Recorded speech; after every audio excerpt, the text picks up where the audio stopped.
Eunice, you've been made a design ambassador for the V&A in Dundee. What does that mean?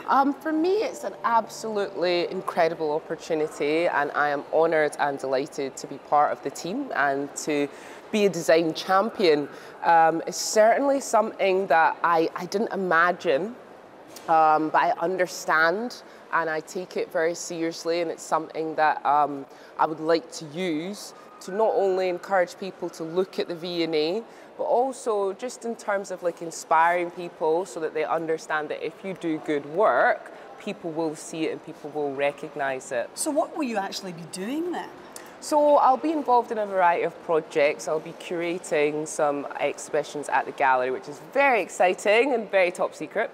And also I will be consigning some of the creations, such as my sunglasses range, to their, they have like an exhibition section where you can actually come in and touch pieces that have been made. Sometimes that's garments, sometimes it's accessorized, so I'll be consigning some of my work there.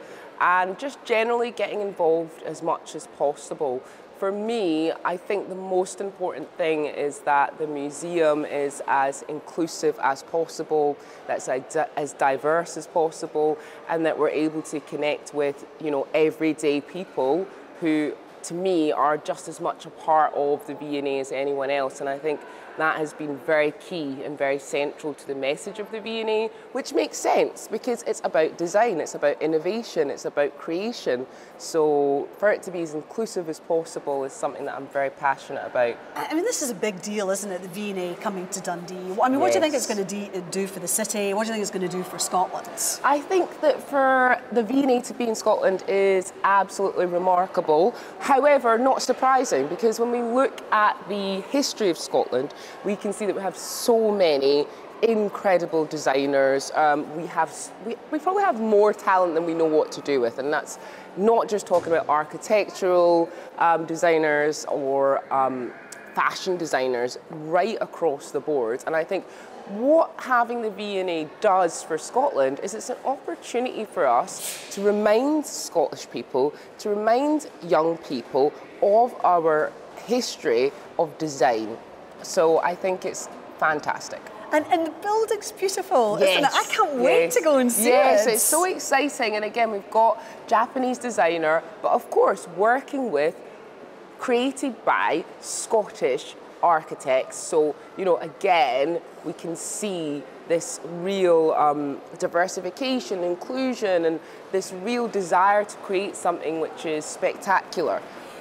You've been passionate about design and fashion since, you know, you were really young. You're from quite a deprived area of Edinburgh, and you haven't had any formal training. So how difficult has it been for you to kind of make your way in this world? I think the most difficult thing is when you don't follow a traditional route into any industry, you will not necessarily have the correct experience, or you might not have what that person is looking for because you've not gone to a school, you've not come through, you know, the obvious routes, and that can be very disadvantageous, because if that person in the position of power doesn't understand, well, there's not really any way for us to actually be inclusive and diversified if we don't give people a chance. Now, that doesn't mean giving someone an opportunity that they're not good enough to do. What that means is looking at how you can make that person, support, train and encourage that person to be suitable for that role. So it might mean they need to go into